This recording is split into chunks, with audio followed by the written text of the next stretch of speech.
बिस्मिल्लाहिर्रहमानिर्रहीम। अस्सलाम वालेकुम। हम पाकिस्तानी भी बड़ी अजीब कौम है। हमने हमेशा दूसरों पर इन्हिसार किया। हमने कभी भी अपने ज़ोर बाजू पर भरोसा नहीं किया। हाँ, जब कभी हमें गुस्सा आता है, हमारी गैरत जागती है, तो फिर हम अपने से कमज़ोर लोगों के साथ पूरा पूरा इंसाफ करते हैं और उनको छट्टी का दूध याद दिला देते हैं। सुस्ती में हम इतने आगे निकल चुके हैं कि अपने हक के लिए आवाज़ उठाना तो बहुत दूर की बात है। कोई हमारे हक के लिए आवाज़ उठाए तो हम उसका साथ भी नहीं देते। इखलाकन ही सही, थोड़ा सा उसके लिए खड़े हों, हम वो भी नहीं करते। और हमारे तरीके इंसाफ वालों की तो बात ही क्या करें। इनको अपनी पार्टी का जो नाम है इंसाफ, उसकी अलफ तक का नहीं पता। ये कहते थे कि लोग तुर्की को भूल जाएंगे, लेकिन जब वक्त क़याम आया तो पता लगा ये पटवारियों से ज्यादा लेट गए। इसीलिए सियाने कह गए हैं कि जो गरजते हैं वो बरसते नहीं। इमरान खान की तकरीर का एक कोई पुराना सा क्लिप मैंने कहीं देखा, उसमें इमरान खान भी अपनी कौम से यही शिकवा कर रहे हैं कि पाकिस्तानियों, तुम्हें जगाना बहुत मुश्किल है। मुझे आपसे बहुत बड़ा गिला है। आप बहुत सुस्त हो, आपको जगाने में बड़ी देर लगती है।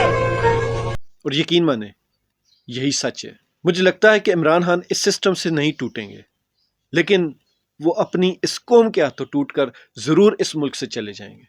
पता है, अरशद शरीफ शहीद हो गए, इमरान रियाज लापता हो गए, इमरान खान जेल में चले गए, इस अवाम को महंगाई की चक्की में पीस कर रख दिया गया, लेकिन कहीं से भी चूं तक की आवाज नहीं आई। इसे कहते हैं सोई हुई अवाम, सोई हुई कौम। सोशल मीडिया पर कहीं भी जाकर देखें, जितने इमरान मुखालिफ अकाउंट्स हैं वो सारे के सारे फुल सपोर्ट में चल रहे हैं, वो फुल व्यूज भी ले रहे हैं, उनकी जो रेटिंग है वो भी बढ़ती जा रही है।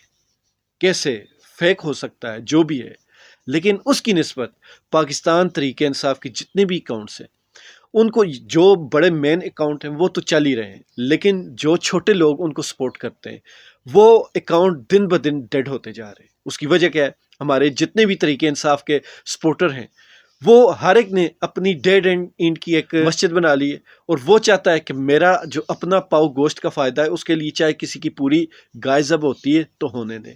मतलब कि हर बंदा अपनी आप में फंसा हुआ है। इमरान खान के मुखालफिन इमरान खान की टांगें खींच रहे हैं, और बरक्स इसके कि पीटीआई वाले उनकी टांगें खींचे या उनको जवाब दे, ये खुद ही आपस में एक दूसरे की टांगें खींच रहे हैं। हर बंदा चाहता है कि मैं ओहदेदार बनूं, हर बंदा चाहता है कि मैं पार्टी का कारकुन बनूं, हर बंदा ये चाहता है कि मुझे कोई ओहदा मिल जाए, हर बंदा कोई यही चाहता है मुझे कोई वजारत मिल जाए, और यही सबसे बड़ी कमज़ोरी बन जाती है। अब दिन ब दिन इमरान खान के खिलाफ जिस तरह प्रोपेगेंडा किया जा रहा है और उसको प्रमोट किया जा रहा है, और उसकी प्रमोशन में हम पाकिस्तानियों का पूरा पूरा हाथ है। वजह यही है कि हम लोग सिर्फ दूसरों के पीछे तालियां बजाने के लिए रह गए। हम ये नहीं करते कि हम हक और सच के साथ खड़े हो जाएं या हक के लिए आवाज़ उठाएं, या ऐसा भी नहीं कर सकते तो कम से कम हक पे जो खड़े हैं या हक के लिए जो आवाज़ उठा रहे हैं उनके साथ ही हो जाए, उनको सपोर्ट ही करते। लेकिन ऐसा नहीं करते। यही कौमी बेहिस्सी बड़े बड़े लीडरों को खा जाती है, लेकिन कौम को एहसास उस वक्त होता है जब वो अपने मसीहा को दफना चुके होते हैं। अपना ख्याल रखिएगा, कहीं आँख ही न खुल जाए।